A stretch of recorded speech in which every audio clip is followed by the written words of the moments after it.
श्री शिवाय नमस्तुभ्यम दोस्तों। आप सभी लोग जानते हैं कि पंडित जी ने अपनी वाराणसी उत्तर प्रदेश की कथा में गुरुवार के दिन पड़ने वाले प्रदोष व्रत का एक बहुत ही नया उपाय बताया हुआ है, जो कि दोस्तों इस बार 28 नवंबर को ही गुरुवार का प्रदोष व्रत पड़ भी रहा है। किस दिन पड़ रहा है? 28 नवंबर 2024 के दिन गुरुवार का प्रदोष पड़ रहा है। और उसी दिन आप लोगों को एक लंबी बत्ती और एक गोल बत्ती वाला उपाय जरूर करना है, क्योंकि दोस्तों ये वो उपाय है, पंडित जी ने खुद ये बात बताई है कि इस उपाय को जो भी व्यक्ति करेगा भाई उसका जितना भी सारा पैसा कहीं ना कहीं गया होगा या वो बहुत सी जगहों पर हार चुका होगा तो उसको वो सब वापस मिल जाएगा। जैसे कि आपने किसी को पैसा भी दिया होगा तो आपका वह पैसा वापस आएगा। आपके पास पहले पहले बहुत धन संपदा थी तो आपकी वह धन संपदा भी वापस आ जाएगी। आपके पास पहले बहुत ज्यादा इज्जत थी तो आपकी वह इज्जत भी बहुत जल्दी वापस आ जाएगी। इस उपाय को करने से आपकी सारी दुख और परेशानियां भी दूर होंगी और आपके जीवन में भी बहुत सारी खुशहाली आएगी, पहले जैसी हमेशा की तरह, है ना। इसलिए दोस्तों इस एक लंबी बत्ती और एक गोल बत्ती वाले उपाय को आप लोग जरूर सुनिएगा और जरूर करिएगा, क्योंकि पंडित जी ने ये उपाय बताया किस दिन का है, सिर्फ और सिर्फ गुरुवार के दिन पड़ने वाले प्रदोष व्रत का, जो कि इस बार 28 नवंबर 2024 के दिन ही पड़ रही है। तो ये मौका अपने हाथ से मत जाने देना और पंडित जी द्वारा बताया गया बिल्कुल नया उपाय ये आप लोग जरूर करके देखना, ठीक है। तो चलो जानते हैं कि ये वाला उपाय आपको करना कैसे है, किसको करना है, किस दिन करना है और कितने लोगों को करना है घर में से, क्या सभी सदस्यों को करना है या किसी एक सदस्य को करना है। तो देखो इस वाले उपाय को घर के सभी सदस्यों को करने की जरूरत नहीं है। घर का कोई भी एक बड़ा मुख्य सदस्य ये वाला उपाय करेगा तो उसके पूरे घर परिवार को इस उपाय को करने का फल मिल जाएगा। देखो इस वाले उपाय को महिला भी कर सकती है, मतलब घर की जो बड़ी माताएं बहनें होती है उनमें से कोई एक महिला भी कर सकती है और पुरुष भी कर सकते हैं। अगर पुरुष के साथ कुछ ऐसा हुआ है कि भाई उनका पैसा किसी ने मतलब लिया था बहुत पहले, बहुत ज्यादा अमाउंट में था वो, और अभी तक उन्हें वो पैसा वापस नहीं मिला है, या कोई भी ऐसी चीज है जो कि आप लोगों ने बहुत पहले किसी को दी हुई थी और अभी तक वो आपको वापस नहीं मिली हुई है, तो भाई ये वाला उपाय उस जगह पर पुरुष भी कर सकते हैं। अन्यथा माताएं बहनें करेंगी तो वो भी अच्छा रहेगा, ठीक है। कोई भी दिक्कत वाली बात नहीं है, माताएं बहनें भी कर सकती हैं, पुरुष भी कर सकते हैं, पर करेगा घर में से सिर्फ और सिर्फ कोई एक सदस्य ही। इस बात का आप लोग ध्यान रखिएगा, है ना। इसके बाद में दोस्तों ये वाला उपाय होगा सिर्फ और सिर्फ गुरुवार के दिन या बृहस्पतिवार के दिन जो प्रदोष व्रत पड़ता है उसी दिन होगा, जो कि कब पड़ रहा है? 28 नवंबर 2024 के दिन पड़ रहा है ना। तो देखिए दोस्तों, अब ये वाले जो उपाय को करने का समय है वो है दोस्तों प्रदोष काल का समय, मतलब कि प्रदोष व्रत के दिन प्रदोष काल के समय में ही आप लोगों को इसे एक लंबी बत्ती और एक गोल बत्ती वाले उपाय को करना होगा, ठीक है। मतलब कि 28 नवंबर के दिन शाम के समय, कितने समय से लेकर कितने समय के बीच में? शाम को 6 बजे से लेकर 7 बजे के बीच में, या 7 बजे से लेकर रात 8 बजे के बीच में। वैसे 7:30 बजे से पहले पहले आप अपने इस उपाय को करने की कोशिश करिएगा, ठीक है।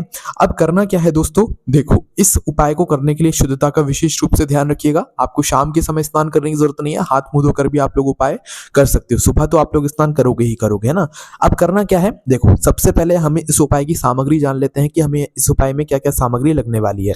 सबसे पहले हमें यहाँ पर लगने वाला है एक दिया। अब यहाँ पर आप पूछोगे कि दिया कौन सा लें, मिट्टी का दिया लें या आटे का दिया लें। तो देखो यहाँ पर मुख्य रूप से तो हम यही कहेंगे कि आप लोग मिट्टी का दिया लो। अभी इस समय सभी लोगों के पास एक दिया मिट्टी का तो जरूर रखा ही होगा, और अगर नहीं है तो फिर उस जगह पर आप लोग आटे का दीपक भी ले सकते हो। पर मुख्य रूप से कौन सा दीपक लोगे? आटे, मतलब जो मिट्टी का दीपक होता है वो लोगे, है ना। अगर मिट्टी का है तो मिट्टी का ही ले लेना, पुराना भी दीपक है तो उसको साफ करके आप लोग इस उपाय में प्रयोग कर लेना, है ना। पर मुख्य रूप से मिट्टी का ही आपको दीपक लेना है। अब मिट्टी का दीपक लेने के बाद दोस्तों आपको लेनी है क्या? एक लंबी बत्ती। कौन सी? एक लंबी बत्ती, अपने हाथों से बनाना उसे, ठीक है। रोई लेना, एक लंबी बत्ती अपने हाथों से बनाना, और एक गोल बत्ती, है ना। कौन सी? एक लंबी बत्ती और एक गोल बत्ती। समझ गए आप लोग? दीपक एक ही लेना है पर बत्ती दो बनाना है, एक लंबी बत्ती और एक गोल बत्ती, ठीक है। अब इसके बाद में दोस्तों इसके अंदर जो चीज हम लोग डालेंगे वो डालेंगे सिर्फ और सिर्फ शुद्ध देसी गाय का घी, है ना।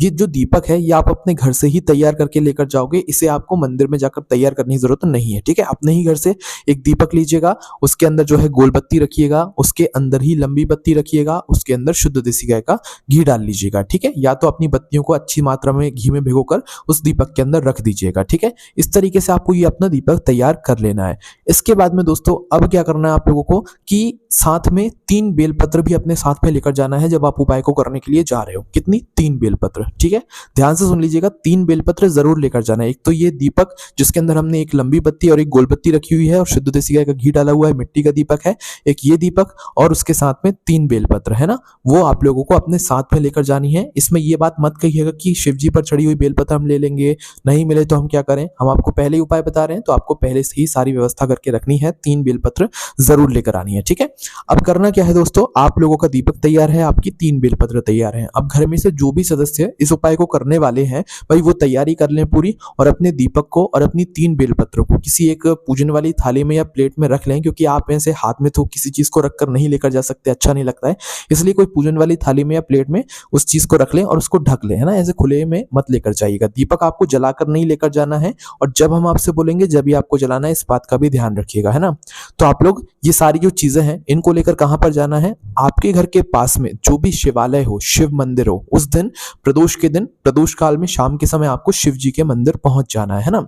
शिव जी के मंदिर पहुंचकर सबसे पहले आपको भगवान शिव जी के दर्शन करना है। आपको अभी ना दीपक देखना है ना तो बेलपत्र देखना है। आपकी वह उपाय की सामग्री है वो आप रखकर पहले आप अपने जो भी दर्शन वगैरह है वो कर लो। शाम के समय जो भी आप दर्शन करते हो वो कर लो। अभी यहाँ पर आपको अलग से दीपक नहीं लगाना है, आप मात्र अभी जाकर दर्शन कर लो, घंटी बजा लो भगवान की, उसके बाद में भगवान के दर्शन करके भगवान को धो दे लो, है ना। ये काम जैसे ही हो जाता है, दर्शन जैसे ही हो जाते हैं, उसके बाद में अब आपका यहाँ पर उपाय शुरू होता है। देखो उपाय जब शुरू होगा तो आपको सीधा अभी दीपक नहीं जलाना है। जब हम आपसे बोलेंगे दीपक जलाने को, जब ही आपको यहाँ पर दीपक जलाना है ना। तो सबसे पहले आपको क्या करना है कि आपको अपनी 3 बेलपत्र को 3 अलग अलग स्थानों पर चढ़ाना है, जहां पर हम आपको बताएंगे। बाकी जो दीपक है वो अभी भी आपको नहीं जलाना है ना। तो सबसे पहले आप अपनी 3 बेलपत्र को लेकर कहां पर आ जाओ, या अपनी जो भी दीपक है 3 बेलपत्र है वो पूजन वाली पूरी थाली को उठाकर सीधा आ जाओ नंदी बाबा के पास में। कहां पर? शिवलिंग के सामने जो नंदी बाबा बैठे हुए होते हैं वहां पर आ जाओ, है ना, सबसे पहले। अब नंदी बाबा के पास में आने के बाद दोस्तों आपके पास कितनी बेलपत्र हैं? 3 बेलपत्र हैं। अब 3 बेलपत्र को हमें 3 अलग अलग जगह पर जलाना है, ठीक है, जिसमें से सबसे पहली बेलपत्र का स्थान है वो कहां पर है?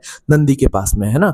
तो भाई क्या करना है, सबसे पहले वो जगह समझ लो कि कहां पर हमें इस बेलपत्र को, पहली वाली बेलपत्र को नंदी के ऊपर समर्पित करना है। तो देखो आपने नंदी सामने से देखा है, नंदी बाबा शिवलिंग के सामने ही बैठे हुए होते हैं। तो नंदी बाबा का पीठ का एक भाग होता है जो कि एक शिवलिंग का ही मतलब एक रूप होता है, आप समझ सकते हो उसे। तो आपने देखा होगा मतलब जो नंदी बाबा का पीठ होती है उस पीठ पे एक ऊंचा सा भाग होता है ना। तो वो एक तरीके से आप समझो कि शिवलिंग का ही वो भाग होता है। तो नंदी बाबा की पीठ पर जो एक ऊंचा सा शिवलिंग का रूप होता है, शिवलिंग का भाव होता है, भाई उस जगह पर आप लोगों को अपनी पहली बेलपत्र समर्पित करनी है। समझ गए आप लोग? आपको नंदी बाबा के सिर पर समर्पित नहीं करनी है। नंदी बाबा की पीठ होती है, पीठ पर एक जो है थोड़ी ऊंची सी जगह होती है, आपने देखा ही होगा हर मंदिर में नंदी बाबा के ऊपर होती ही होती है ना। तो वो जो पीठ पर एक ऊंची सी जगह होती है, उस ऊंची सी जगह पर आप लोगों को अपनी पहली बेलपत्र को समर्पित करना है। कैसे करोगे कि जो बीच वाली बड़ी पत्ती का मुख है वो शिवलिंग की तरफ होना चाहिए, डंडी का मुख जो है नंदी बाबा के पीछे की तरफ होना चाहिए। इस तरीके से आपको क्या करना है कि जो मतलब बेलपत्र है वो वहां पर समर्पित करना है। समझ गए आप लोग? अब यहाँ पर बारी आती है दूसरी बेलपत्र की। तो दूसरी बेलपत्र को लेकर आप लोग सीधा आ जाओ भगवान शिव जी की शिवलिंग के पास में, है ना।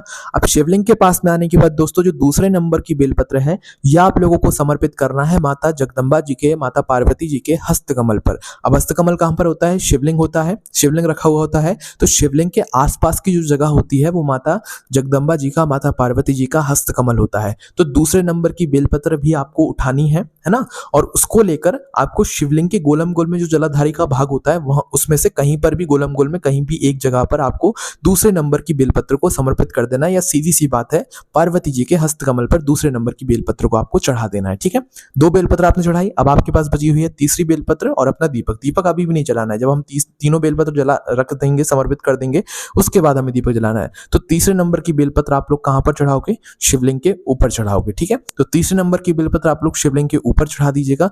शिवलिंग के ऊपर तीसरे नंबर की बेलपत्र को चढ़ाने के बाद अब आप लोग क्या कीजिएगा कि अपना जो दीपक है उसको जला लीजिएगा। ठीक है, क्या करना है, आपका जो दीपक है उसको जला लीजिएगा। अब दीपक कैसे जलाओगे? क्योंकि एक तो हमने लंबी बत्ती रखी हुई है, एक रखी हुई है गोल बत्ती। तो सीधी सी बात है, लंबी बत्ती तो दीपक की किसी एक तरफ से जलेगी, गोल बत्ती तो सीधी मतलब दीपक के बीचों बीच जम जाती है, तो वो आप बिल्कुल बीचों बीच से जलाओगे। तो एक बत्ती जो है साइड से, जहां भी आपकी लंबी बत्ती आ रही है वहां से एक मतलब बत्ती जला देना, और एक बत्ती जो गोल बत्ती है वो बीचों बीच से आप लोग जला देना। ठीक है, तो इस तरीके से आपको जो है ये वाली जो मतलब दिया है इसमें, जिसके अंदर एक लंबी बत्ती और एक गोल बत्ती है, वो आपको यहाँ पर जलाना है। ठीक है, अब जैसे ही आप लोग अपना ये दीपक जला लेते हो, इस दीपक को लेकर सबसे पहले आपको नंदी बाबा के पास में जाना है। मतलब एक दर्शन आप लोगों को दीपक का नंदी बाबा को करा देना है, और फिर उसके बाद में शिवलिंग के पास में आकर इस दीपक का दर्शन जो है आप लोगों को शिवलिंग को करा देना है। रखना नहीं है अभी दीपक, है ना, सिर्फ भगवान के सामने थोड़ा दीपक की जो रोशनी है वो दिख जाए, नंदी बाबा के पास में जाकर ऐसे कर देना थोड़ा सा,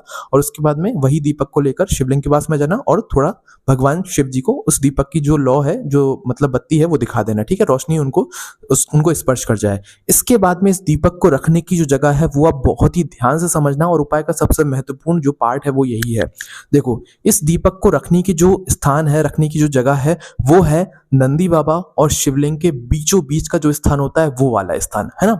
अब आप कहोगे ये कौन सा स्थान होता है, मतलब वो स्थान जहां पर आप लोग चलते हो ना, वो वाला स्थान हम लोग कह रहे हैं। जिससे कि शिवलिंग रखा हुआ है, शिवलिंग के सामने नंदी बाबा बैठे हुए हैं ना, तो शिवलिंग और नंदी बाबा के बीचों बीच जो एक जगह होगी, उस जगह पर आप लोगों को अपने इस दीपक को रखना है ना। इस जगह पर आप लोग दीपक जैसे ही रख देते हो, तो दीपक वहां पर रखने के बाद आप भगवान से प्रार्थना कर लेना कि इसने हमारा ये धन लिया हुआ है, या बहुत पहले हमारे पास ये चीज थी अब नहीं है, तो आपके आशीर्वाद से हमें ये चीज हमारी वापस मिल जाए। ठीक है, गई हुई आपकी जो भी चीज होगी, बहुत पहले कभी चली गई हो किसी भी कारणवश, तो आपको आपकी वो चीज वापस मिल जाएगी, चाहे वो धन ही क्यों ना हो, चाहे आपकी इज्जत ही क्यों ना हो, चाहे कोई भी चीज क्यों ना हो, पहले गई हुई चीज इस दीपक को इस जगह पर रखने से आपको वापस मिल जाएगी। ठीक है, अब देखो दोस्तों, मंदिर में सभी लोग दर्शन करने आते हैं, तो हो सकता है आपसे कोई मना करे कि भाई बीचों बीच दीपक मत रखो, तो उस जगह पर भी पंडित जी ने ये बात कही हुई है कि अगर आप लोगों को शिवलिंग और नंदी बाबा के बीचों बीच की जो जगह होती है, उस जगह पर कोई इस दीपक को रखने से मना करे, तो आपको क्या करना है, मात्र उस दीपक को थोड़ा सा वहां पर स्पर्श कराना है, मतलब थोड़ा सा जमीन पर रखना है, स्पर्श कराना है, और स्पर्श कराने के बाद उठाकर उसे शिव जी के ही मंदिर में कहीं एकांत में जाकर रख देना है। शिवलिंग के पास में नहीं कह रहे हम, कहीं पर भी एकांत में, शिवलिंग के आसपास कहीं पर भी एकांत में जाकर उस दीपक को रख देना। पर